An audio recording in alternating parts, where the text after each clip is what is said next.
नमस्कार आप सभी को। मेरा नाम अदिति है और मैं हैंडराइटिंग की टीचर हूँ। आज मैं डे 10 की वीडियो बना रही हूँ। डे 10 शुरू करने से पहले डे 9 एक बार रिवाइज कर रही हूँ। डे 9 में मैंने आधे अक्षर के कुछ शब्द बताए, लेकिन इनमें सारे व्यंजन नहीं पूरे आ पाए हैं। तो आज मैं डे 10 आपको सिर्फ व्यंजन बताते जाऊँगी कि सिर्फ व्यंजन किस व्यंजन को आधे आधे कैसे करने हैं, ताकि व्यंजन जो भी हो, पूरे जितने भी व्यंजन हैं, आपके व्यंजन से रिलेटेड डाउट्स सारे क्लियर हो जाएं। तो चलिए मैं वीडियो शुरू कर रही हूँ। अब मैं एक एक व्यंजन को बताते जाऊँगी कि आपको आधे आधे करके कैसे लिखने हैं। क के लिए क को आधे करने हैं। पहले लाइन सीधी बनाएंगे। क जैसे हम पहले लिख रहे थे वैसे ही लिखेंगे, लेकिन बस ये यहाँ तक लाकर हम इसको छोड़ देंगे। ऊपर स्लिपिंग लाइन डालेंगे, शीर्ष रेखा जरूर डालेंगे। जिनमें डलेंगे वो मैं बताऊंगी, जिनमें नहीं डलेंगे वो भी मैं आपको बताते जाऊंगी। अब ख, इस ख को आधे कैसे लिखने हैं। ख आप जैसे लिख रहे थे वैसे ही लिखोगे, लाओगे यहाँ तक। यहाँ ऐसे गोल, इसका गोलाई आधा बनेगा। उसके बाद यहाँ ऊपर लाइन डाल के इसको इतने पे ही रोकना है। ख।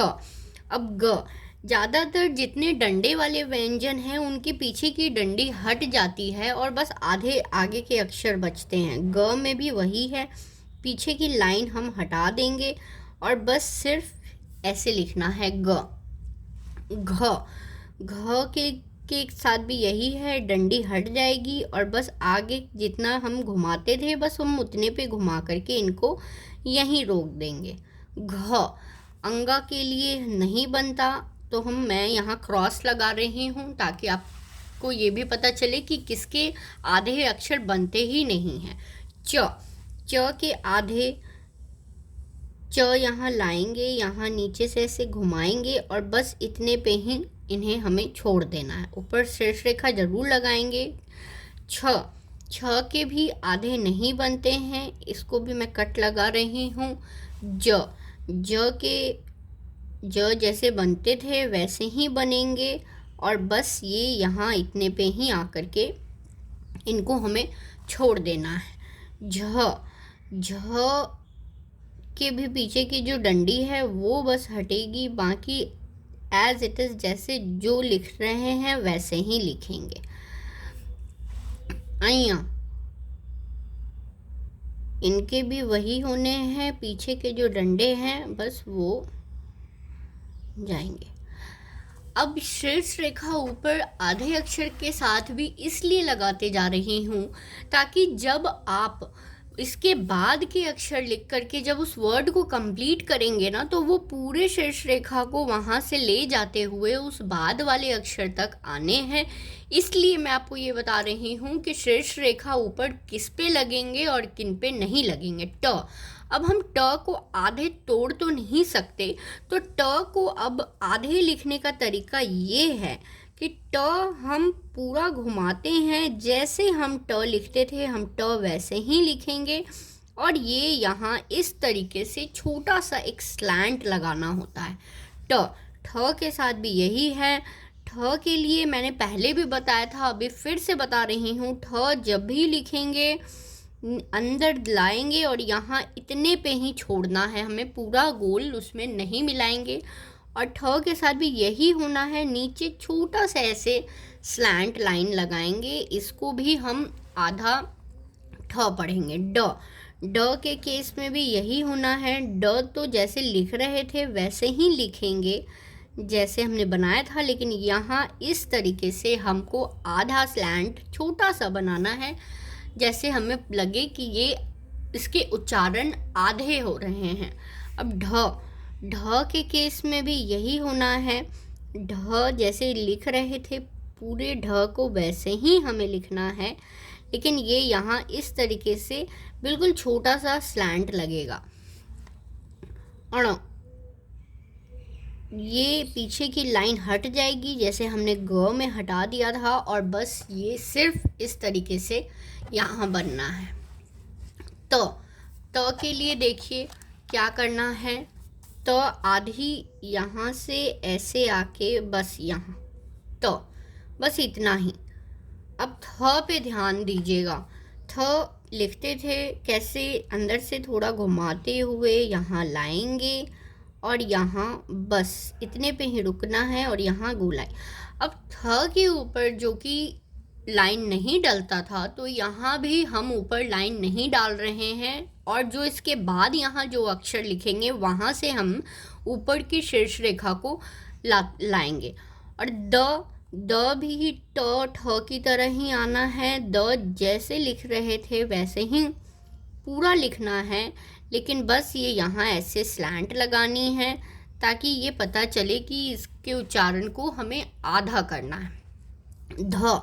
ध भी घ की तरह ही होना है, जैसे लिख रहे थे वैसे ही लिखेंगे, बस पीछे की डंडी को हमें यहीं रोक देना है।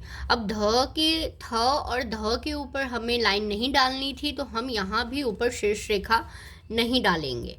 अब न की पीछे की भी लाइन हट जाएगी और बस सिर्फ न इतने में ही रुक जाएगा। न प कैसे लिख रहे थे, प यहाँ ऐसे लाएंगे और बस इतने में ही रुक जाएगा। फ भी क की तरह है, आगे का तो पूरा लिखते हैं लेकिन पीछे जो लाइन उठाएंगे वो बस थोड़ा सा यहाँ ला करके इस तरीके से छोड़ देना है।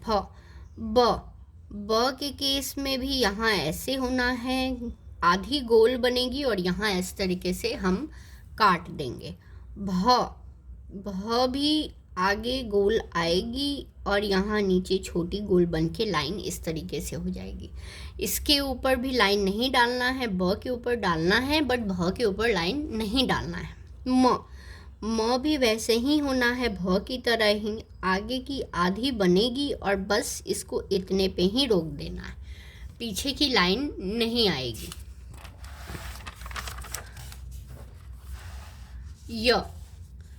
य के साथ भी यही है, य थ की तरह ही है, बस गोलाई नहीं बनती है इसमें, ऐसे ला करके बस यहाँ इतने पे ही हमें इसको रोक देना है। अब र के लिए मैं बता रही हूँ जो, वो आप ध्यान से देखिएगा। र को 3 तरीके से आधे करके लिखते हैं, वो डिपेंड करता है वर्ड टू वर्ड कि किस वर्ड में कौन से र का इस्तेमाल होता है। पहले तो रेफ लगता है जो किसी भी अक्षर के ऊपर लगता है इस तरीके से, रेफ। पदेन कहते हैं जो अक्षर के नीचे आते हैं, ये भी पदेन ही होते हैं, ये दोनों पदेन होते हैं और ये रेफ होते हैं। ये तीनों ही वैरायटी जो भी है ये आधी र को बताते हैं। जो भी अक्षर आएंगे आगे मैं आपको अक्षर भी बता दूंगी ताकि ये र को लेकर जो डाउट है वो भी क्लियर हो जाए। ल के लिए जो स्लैंट लाइन था वहाँ से ला करके और बस इस लाइन को इस तरीके से ऊपर उठाना है। व भी ब की तरह ही है, बस आग गोलाई बनाते हुए बस इतने पे ही इनको छोड़ देना है, क्योंकि व के अंदर कट नहीं लगता तो व इतने पे ही रुकेगा। अब तलब्बे श के लिए क्या बता रही हूँ, श है, श को जैसे लिखते थे वैसे ही लिखेंगे, यहाँ गोलाई लाएंगे और इसके ऊपर भी शीर्ष रेखा नहीं लगेगा। भ थ ध इन चीज़ों पे ऊपर शीर्ष रेखा नहीं लगता, ध्यान रखिएगा लिखने के टाइम में। श मूर्धन्य श भी प की तरह ही है, यहाँ ऐसे ला के ऐसे कट लगाते हैं ऊपर और बस इसको इतने पे ही छोड़ते हैं। दंत श, आप जैसे श लिख रहे थे आगे र को र की तरह करके पहले ऐसे लिख करके इसको भी इतने पे ही छोड़ेंगे।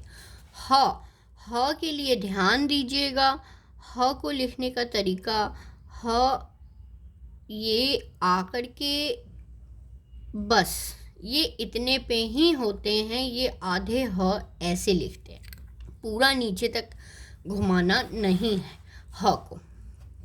श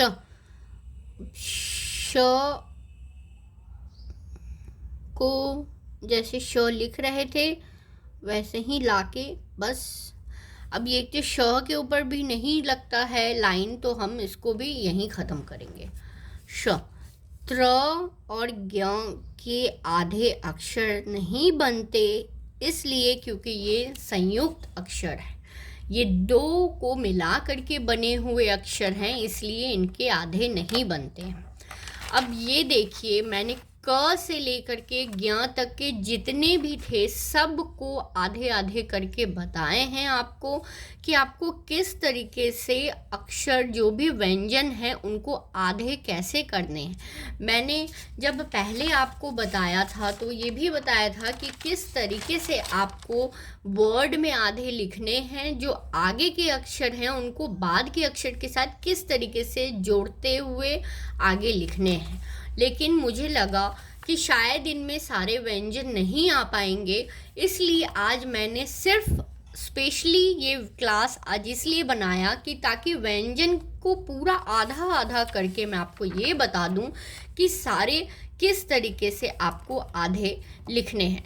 अब जैसे कि मैंने शुरुआत में बताया था कि मैंने जैसे इंग्लिश में आपको 1 से 10 तक की काउंटिंग भी लिखनी बताई थी, कि आपको काउंटिंग कैसे लिखनी है, ताकि जो भी नंबर, जो भी वर्ड्स के बीच में न्यूमेरिकल्स, जो भी नंबर्स डिजिट आते हों, ताकि आपको वो भी लिखने का तरीका आए। उसी तरीके से मैं आज हिंदी की भी 1 से 10 की गिनती बता रही हूँ, ताकि अगर हिंदी के बीच में अगर कोई भी नंबर से रिलेटेड चीज़ आपको लिखनी हो तो आपको हिंदी की गिनती भी लिखने आए कि कैसे लिखनी है। चलिए मैं बता रही हूँ, ध्यान दीजिएगा कैसे लिखने हैं।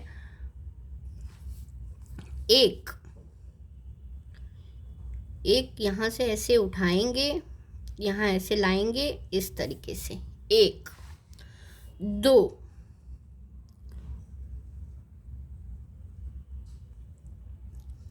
2 3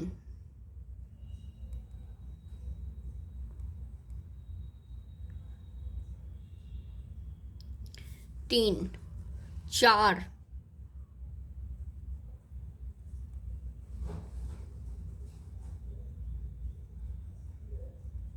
4। आगे थोड़ा सा यहाँ से गोल घुमाना है, लेकिन पीछे वाले को थोड़ा ऊपर की तरफ खोलते हुए लिखना है। ध्यान से देखिएगा कैसे बता रही हूँ। 5 6 6 3 की तरह ही है, लेकिन ये उसको उल्टा करके लिखना है और थोड़ा सा ऐसे टिल्ट लिखना है, बिल्कुल स्ट्रेट ना लिख करके थोड़ा सा जिस तरफ लिख रहे हैं उस तरफ थोड़ा सा बेंड करते हुए लिखना है। 6 7 7 में ये वाली लाइन थोड़ी बड़ी होगी और पीछे वाली लाइन थोड़ी नीचे की तरफ डाउन होते हुए आएगी। 8 9 9 समझ लो आप, एक आपने लिखा, एक को रिवर्स कर देना है। 9 10 10 पहले तो एक जैसे लिख रहे थे वैसे ही हम एक बनाएंगे और यहाँ बाद में इस तरीके से थोड़ा ओवल करके 10। अब आप देखिए, अब आप ये भी नहीं बोल सकते कि हिंदी की गिनती कैसे लिखनी है, ये नहीं आती। मैंने इस वीडियो में आपको 1 से 10 की गिनती भी बता दी, व्यंजन को आधे करके भी बता दिया। अब आप अच्छे से रिवाइज करेंगे, या जो भी आपके घर में जो भी हैंडराइटिंग सीख रहे हैं उनको अच्छी तरीके से ये समझाएंगे कि कैसे लिखनी है।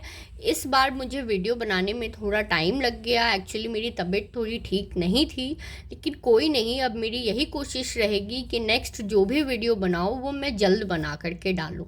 जब तक वीडियो के लिए वेट मत करिएगा, मैं आपको बार बार बोलती हूँ, जब तक जो भी पीछे के सेशन हो चुके हैं उनको रिवाइज करते रहिए। आई होप कि आपकी राइटिंग अब तक इम्प्रूव हो गई होगी। आज 10 क्लास थी, अब आगे जो भी होंगे, अब साइज़ डिक्रीज़ करके भी बताऊंगी कि इन्हीं पैटर्न को अब थोड़े डिक्रीज़ फॉर्म करके कैसे लिखने हैं, क्योंकि इतने बोल्ड लेटर्स से आप हमेशा नहीं सेंटेंस बना सकते।